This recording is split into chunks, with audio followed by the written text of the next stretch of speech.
자, 요한복음 9장은 매우 의미 있는 장입니다. 왜 의미 있는 장이냐면 7장부터 시작된 초막절 논쟁의 핵심인 8장 12절에 나는 세상의 빛이다 라고 말씀하신 예수님의 말씀이 이 9장의 사건과 여러 모습을 통해서 증거가 되는 장이기 때문에 그렇습니다. 그래서 우리가 이 9장의 날 때부터 맹인이 치유함을 받은 이 기적의 사건을 두고 이 기적의 사건이 의미하는 것이 어떤 것인지에 대해서 그 과정을 살펴보면서 하나님께서 우리에게 주신 말씀을 사모해 보도록 하겠습니다.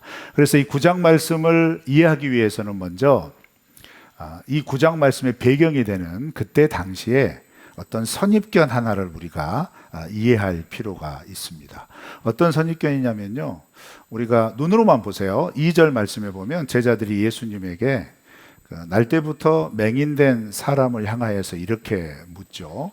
이 사람의 맹인이 된 것은 이 사람의 죄 때문입니까? 부모의 죄 때문입니까? 이렇게 묻는 거예요. 잔인하죠. 이 제자 진짜 잔인합니다. 누가 얘기했는지 제가 알았더라면 가서 뒤통수를 팍 때려버리고 싶어요. 너무 잔인한 질문 아니에요? 그런데 이 모습이 당시 유대인들의 일반적인 모습이었습니다. 왜냐하면요, 유대인들은 세 가지 정도의 어떤 근거에서 그 사람이 가지고 있는 어떤 장애는 어떤 맹인이나 소경이나 똑같은 말인데, 맹인이나 그다음에 귀머거리나 말 못하는 말이 어눌한 뭐 이런 거 있잖아요. 그다음에 손이 뭐 절거나 다리가 절거나 뭐 이런 거 있잖아요. 뭐 이런 몸의 장애는 그 사람의 죄의 열매다, 혹은 그 부모의 죄의 따름이다, 이렇게 강하게 믿고 있었어요. 이게 하나의 신념이 되었습니다. 그래서 이 9장의 사건의 배경은 무엇을 전제를 하고 있냐면, 날 때부터 맹인인 이 사람은 이스라엘 백성 안에 있지만, 유대인 안에 있지만 유대인이 아닙니다. 이 말은 혈통적으로 유대인이 아니란 얘기가 아니라 하나님의 온전한 백성이 아닌 거예요. 철저하게 너의 그런 모습은 죄 때문에 나타난 결과이니 너의 그런 부정한 모습은 우리의 거룩한 모습과 어울리지 않다 하면서 배제되고 있었다는 얘기입니다. 근데 이런 인식은 첫 번째 출애굽기에 보면 하나님께서 모세를 통하여 십계명을 비롯한 율법을 주실 때, 특히 십계명을 주실 때 강령을 주시죠. 이 십계명을 지키면, 이 계명을 지키면 1000대까지 은혜를 베풀어 주지만 이 계명을 지키지 않으면 어떻게 한다고 경고하셨죠? 갑자기 물어보니까 당황스러우시죠? 제가 알려드릴게요. 부모로부터 3, 4대에 이르기까지 저주받는다고 그랬어요. 심판받는다고 그랬거든요.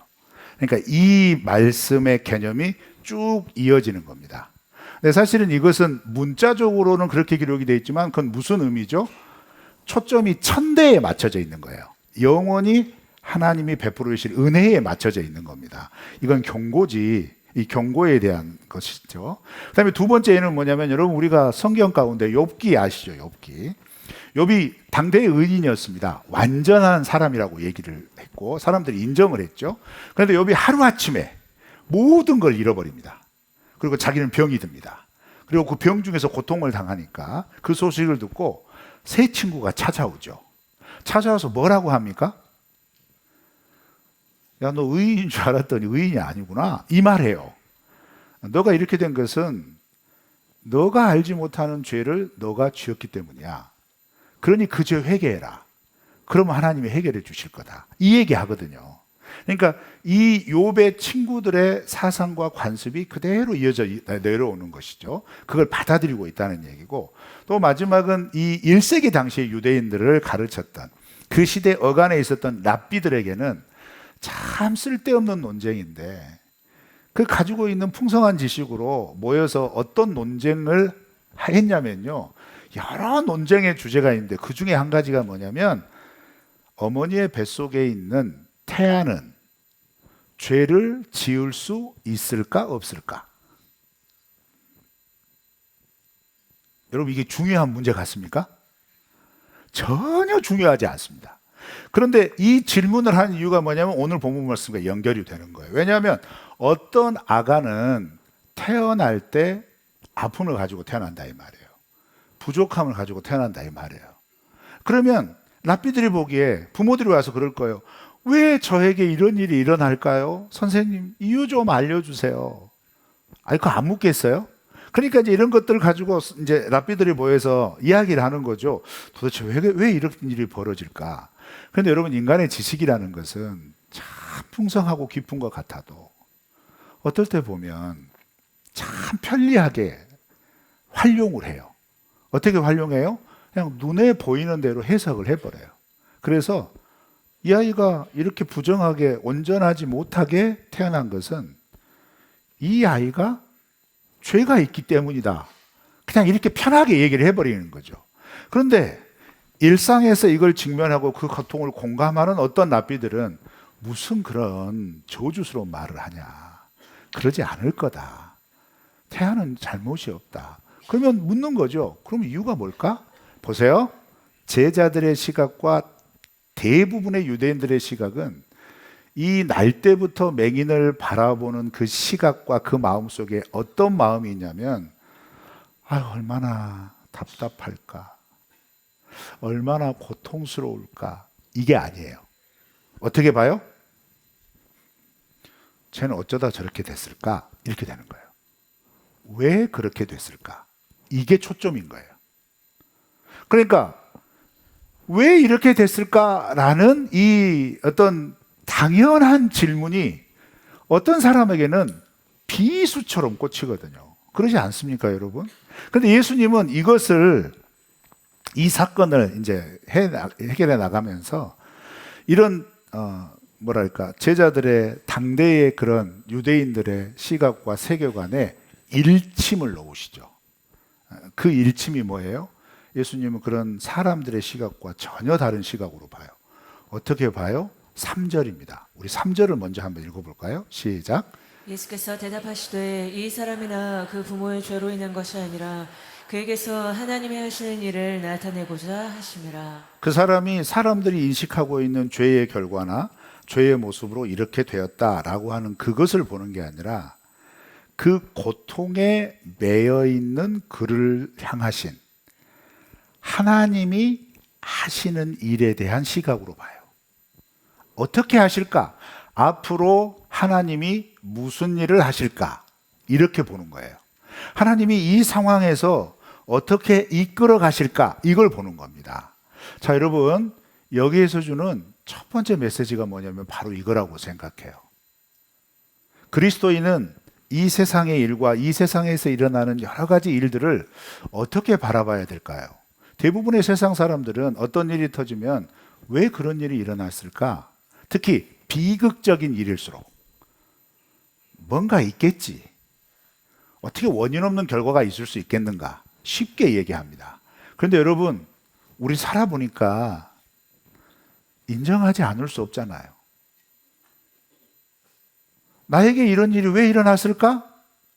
나는 이런 일이 일어나지 않을 줄 알았는데, 나는 얼마나 바르게 살았는데, 나는 얼마나 최선을 다해 살았는데, 이렇게 얘기하지만 그런 사람에게도 어느 날 갑작스러운 어둠이 몰려올 수 있거든요.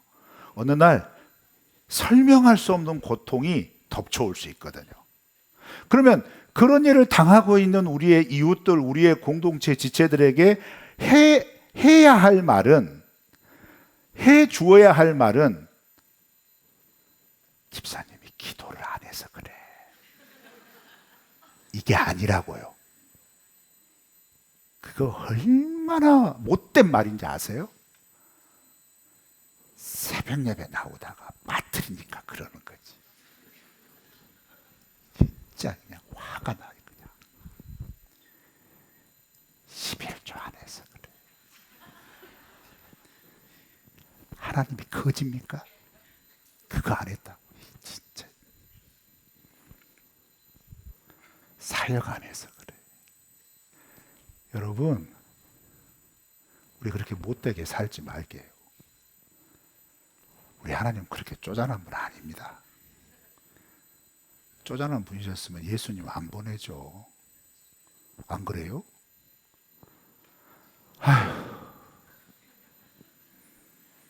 우리는 어떻게 얘기할까요? 여러분, 솔직히 대답 못 해줘요.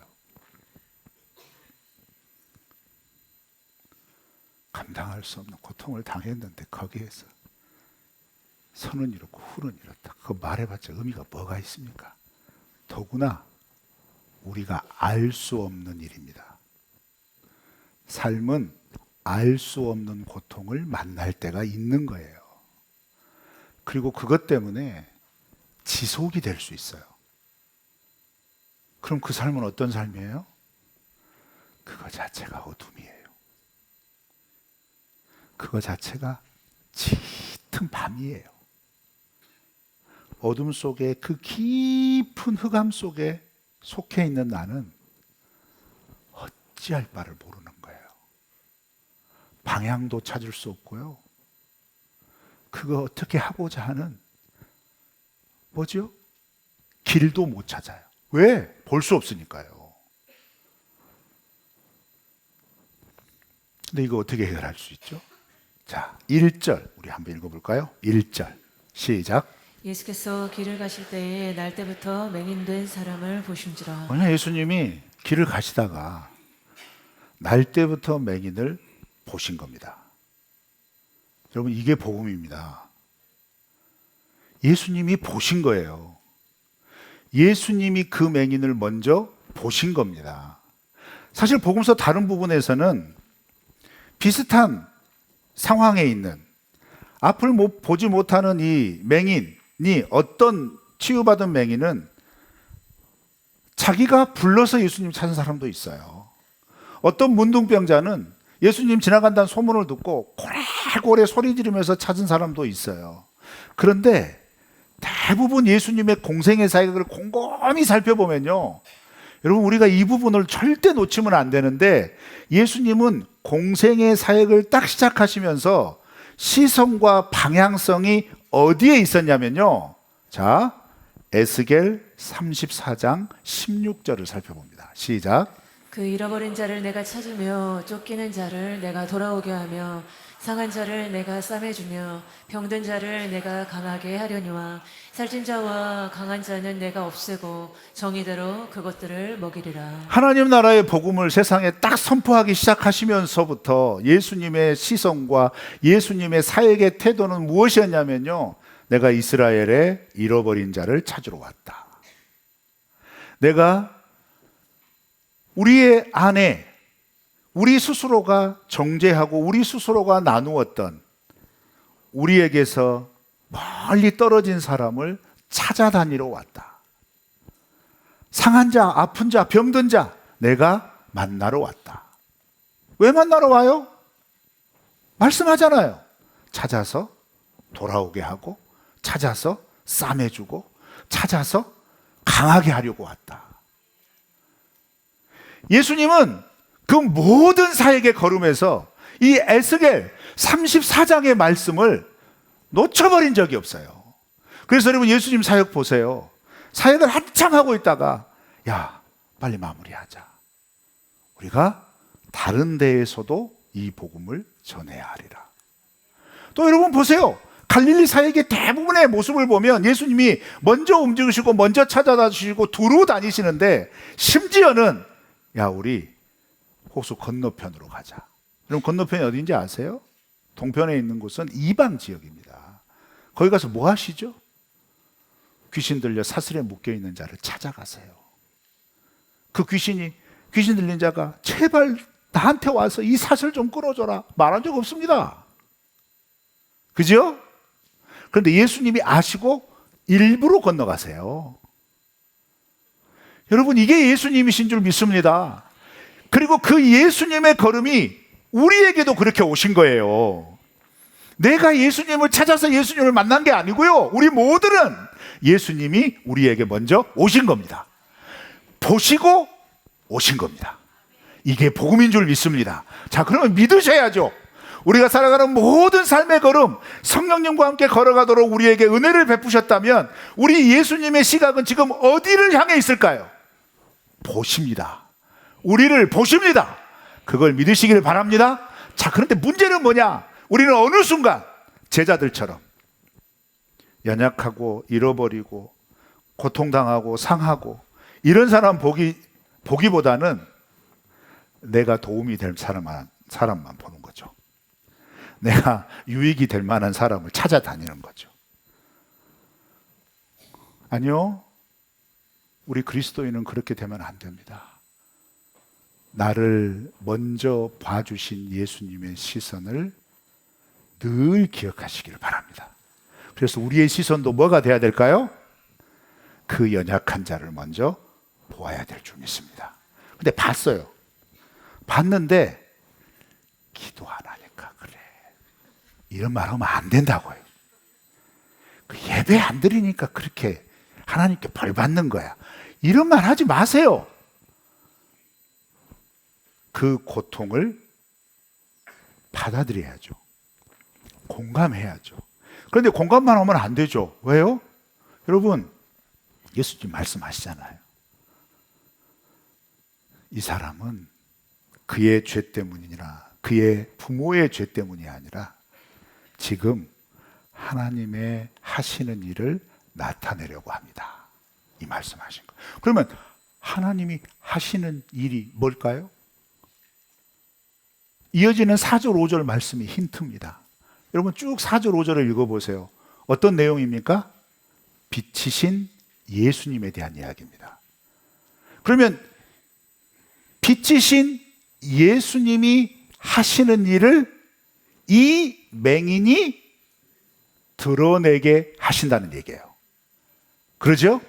그렇게 말씀하시고 예수님이 그 다음에 하신 일이 뭡니까? 갑자기 죄송해요. 침을 딱 뱉으셔서 흙을 버무리십니다. 침을 뱉고 흙을 막 버무려 가지고 진흙을 만드세요. 침 많이 들어갔을 거예요. 그러지 않을까? 물이 아니니까. 아유, 난 이 표현을 들으면서 이 병이에요. 목사의 병이 뭐냐면 침을 뱉어 흙을 진흙이여 진흙을 만드셨다 했을 때 가만히 있어봐. 눈에 바르셔서 눈을 덮을 정도의 진흙이면 침을 얼마나 뱉어야 될까? 막 이런 거 생각. 제발 이런 것에 마음을 뺏기지 마세요. 저만 뺏기면 됩니다. 그렇게 진흙을 만들어서 눈에 발랐다네요. 우리는 이걸 그냥 쉽게 지나갈 수 있는데 이 말씀이 너무너무 중요한 말씀이에요. 왜냐하면요. 먼저 침. 왜 침과 흙을 섞으셨을까요? 먼저 침을 왜 사용하셨을까요? 모르죠. 여기는 설명이 안 돼 있으니까. 1세기 당시 유대인들에게는 이 침에 대한 두 가지 입장이 있었답니다. 첫 번째는 침은 전통적으로 매우 부정하게 여기는 거예요. 왜냐하면 레위기에 보면 사람의 몸에서 나오는 것은 부정하다고 얘기해요. 그래서 그 부정한 것을 정결하게 하는 정결례가 따로 지침이 마련되어 있을 정도죠. 예를 들어서 죄송해요. 여성의 한 달에 한 번 하는 그것도 부정하다고 그래서 그것을 다시 정결하게 하는 예식이 분명히 나와 있고, 그 다음에 심지어는 그 모유도 부정하다고 그래요.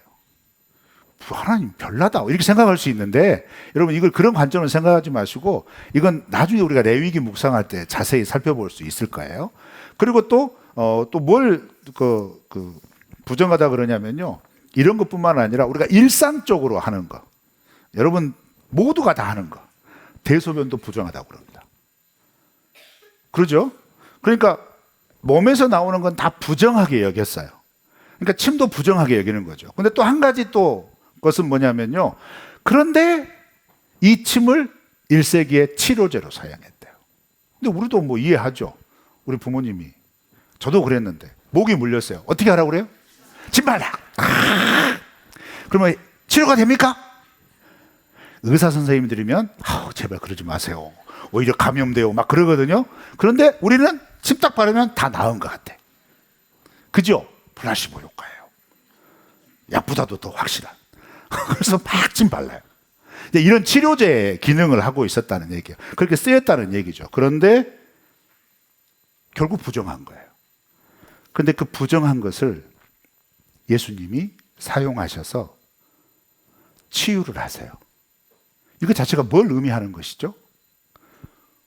어떤 것이든 예수님께서 그것을 사용하셔서 새롭게 하신다는 거예요. 예수님이 이 땅에 오신 목적이 뭐죠? 새롭게 하신다는 거예요. 그죠? 근데 여기서 더 확실한 게 이거죠. 자, 오늘 본문 말씀 7절을 다 같이 한번 읽어볼까요? 7절입니다. 시작. 이르시되 실로암 못에 가서 씻으라 하시니 실로암은 번역하면 보냄을 받았다는 뜻이라. 이에 가서 씻고 밝은 눈으로 왔더라. 오늘 수료식이 있어서 제가 헷갈렸어요. 7절 읽으면 먼저 읽으면 안 돼. 6절 읽어야 돼. 6절. 6절 다시 한번 읽어보세요. 시작. 이 말씀을 하시고 땅에 침을 뱉어 진흙을 이겨 그의 눈에 바르시고. 예, 침 뱉어 흙을 버무려 진흙 만들라고 어디다 발라요? 눈에 발라요. 바르다. 이 바르다라는 말이 헬라어로는 어떤 말이냐면요, 에피크리오라는 말입니다. 에피라고 하는 전치사, 크리오라고 하는 동사. 바른다라는 뜻입니다. 바른다. 자, 그런데 이 크리오라고 하는 단어에서 무엇이 파생이 되냐면요, 크리스토투스가 파생이 됩니다. 헬라어. 그리스도가 파생이 됩니다. 그리스도의 뜻이 뭐죠? 기름 부음 받은 자. 그러니까 기름을 부었다. 부었다라고 하는 의미가 크리오에서 파생이 됐다 이 말이에요. 자, 그럼 이걸 그냥 지나치면 안 돼요. 왜냐하면요, 나는 세상의 빛이다. 아직 나시니 빛의 일을 할 때가 일을 해야 한다. 이렇게 8장 12절과 4절 5절을 통하여 예수님이 하신 말씀, 그 말씀 한 이후에 바로 한 행동이란 말이에요. 그러면 이 치유 사건은 단지 날 때부터 맹인인 이 맹인의 눈을 떠준 기적을 이야기하고자 하는 게 아니고, 이 기적을 통하여 분명히 무언가를 의도하고 있다는 얘기입니다. 그런데 그 의도한 걸 보여주기 위하여서 예수님은 행동 하나하나를 허투루 하지 않아요. 여러분, 침을 발라서 치료하신 사건은요, 여기 본문에만 등장하는 게 아니에요.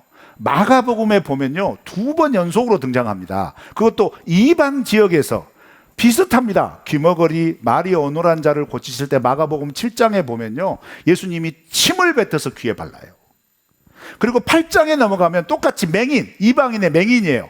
이 맹인을 치유하는 사건에서도 예수님 어떻게 하시냐면, 그때에는 진흙 버무리지 않습니다. 침을 뱉어서 눈에 바릅니다. 그러니까 여러분, 이게 뭘 의미하냐면, 만약 마가복음의 기록을 그대로 가져오고 그것과 동일한 사건이라면 여기서 진흙을 바르는 이 행위를 해서는 안 돼요. 그렇죠? 그러니까 그 사건과 이 치유 사건은 별개의 사건이라는 얘기고, 그렇다면 그때와 달리 지금은 왜 흙으로 빚으시고 이 흙을 바르셨을까? 첫 번째, 흙으로 빚으신 이 모습을 통하여 분명하게 예수님이 보여주고자 하는 게 있어요. 요한복음을 시작하면서 요한복음 1장에서 예수님에 대한 소개를 하면서 예수님은 말씀이시다 이렇게 말씀하시고, 그 말씀은 태초부터 계셨다 이렇게 말씀하시고, 그 태초부터 계신 말씀이신 예수님은 하나님과 함께 계셨다 이렇게 말씀하셨어요. 그리고 그 하나님과 함께 계신 예수님이 무엇을 하셨느냐? 하나님이 창조하실 때 함께 계셨다 이렇게 얘기하거든요. 즉 창조주 하나님이라는 걸 선포하고 시작을 해요. 그러면 창조주 하나님과 연결되어지는 흙, 이 흙이 뭘까요? 이 흙이 뭘까요, 여러분? 창세기에 창조주 하나님이 하신 일 가운데 딱 이 흙과 관련된 매우 중요한 창조가 있었죠. 뭡니까? 사람을 창조하신 거잖아요. 자, 그러면 흙을 빚어서 눈에 발랐다는 얘기는 뭐냐면, 아, 이건 눈을 치료하신 거야, 바꾸신 거야, 이 의미가 아닌 거예요. 눈을 만드신 거예요. 새 창조입니다. 그래서 제가 궁금했어요. 그럼 날 때부터 이 맹인은 눈동자가 없었을까? 하여튼 저는 말씀을 묵상하다가 별 생각을 다 해요. 그러면 아예 눈동자가 없었던 건가? 그랬을까요? 아유, 그런 거 모르죠. 그런데 중요한 건 뭐예요? 흙을 빚으시고 흙을 바르셨다는 의미 속에는 이 맹인의 치유는 변화가 아니라는 거예요. 바꿔지는 게 아니라는 거예요. 새로워졌다는 얘기입니다. 여러분, 이것을 우리의 구원과 관련되어져서 바울이 구원받은 그리스도인들을 어떻게 묘사합니까? 구원받은 우리들은 새로운 피조물이다. 그러니까 바뀐 존재가 아니에요. 변화된 존재라고 표현하지 않고 아예 새롭게 되었다, 이렇게 얘기하는 거예요. 그러면 이 행동을 통하여 주님이 우리에게 보여주시고자 하는 분명한 얘기는 뭐냐면, 이 어두운 세상에 빛으로 온 나 예수는 새 창조를 행하는 창조주다, 보여주신 겁니다. 그리고 그 창조를 딱 행하시고 나서 참 발랐다라고 하는 이 의미는 결국 이후에 그리스도라고 하는 기름 부음 받은 자라고 연결이 된다면 이렇게도 해석이 될 수 있지 않을까 싶습니다. 여러분, 1장부터 8장까지 쭉 오면서 예수님께서 자기 정체성을 계속 드러내시거든요. 나는 누구다, 나는 누구다, 나는 누구다 라는 거예요. 그런데 이 나는 누구다라고 하는 이것을 경험한 사람들이 있죠. 일단 예수님과 늘 함께하는 제자들이에요. 그리고 그 예수님이 그런 복음 사역을 행하실 때 그 자리에 있었던 유대인들이고, 또 치유를 받은 구체적인 대상자들이에요. 이 사람들은 예수님의 예수님 되심을 계속해서 경험하고 있죠. 그렇죠? 역시 이 맹인도 예수님의 예수님 되심을 경험하고 있는 거예요. 그런데 그들과 달리 가장 먼저 상징적으로 무엇을 이 치유받은 맹인은 예수님께 먼저 경험을 하냐면, 바르다. 이건 기름 부음 받아서 하나님께서 예수님께 구원자 메시아의 사명을 주신 것처럼 이 맹인에게 네가 경험한 이것을 위임받는 행위와 다를 바 없는 거예요. 그래서 예수님은 기름 부음을 받았지만 이 맹인은 흙으로 부음받은 거예요. 이렇게 해석해도 무방해요. 왜요? 9장의 내용이 그걸 증명합니다. 여러분, 이 9장에서 이 치유받은 맹인의 변화가 어떻게 나타나는지 아세요? 이게 치유받은 직후에 유대인들을 불러놓고 이 일을 행한 사람 누구냐? 왜 안식일에 이런 일을 행하느냐? 이렇게 자꾸 다그칠 때 처음에는 예수라고 하는 그 사람, 이렇게 얘기합니다. 그런데 시간이 지나고 나서는 선지자라고 고백합니다. 그런데 시간이 지나고 나서는 하나님이 보내신 사람, 이렇게 고백합니다. 그리고 예수님을 만나고 나서는 어떻게 고백한지 아세요? 내가 주님을 믿습니다, 이렇게 고백해요. 여러분, 굉장한 변화입니다. 그러면 이 변화를 통하여 요한이 이 모습을 통해 드러내고자 하는 게 뭘까요? 이 맹인의 치유는 단지 앞 못 보던 사람이 눈이 떠지고 본 그 사건에 그치지 않는다는 거예요. 이 사건 자체는 예수님께서 이 땅에 오셔가지고 전하신 하나님 나라의 복음이 그 복음을 받아들인 사람의 변화를 총체적으로 보여주고 있는 거예요.